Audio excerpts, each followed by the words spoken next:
Dördüncü ders. Tenvin-i fetha. Türkmen diline iki üssün.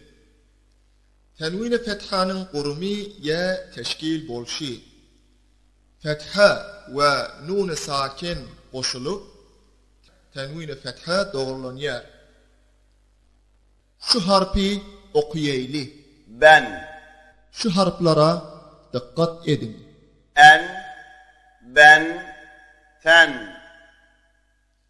Bir neçe misal Kur'an'dan ve başka kelimelerden. Şu misalleri yeke yeke okuyayli. Ku, fu, ven. Cemlep okuyayli. Kufuven, Ki, te, ben.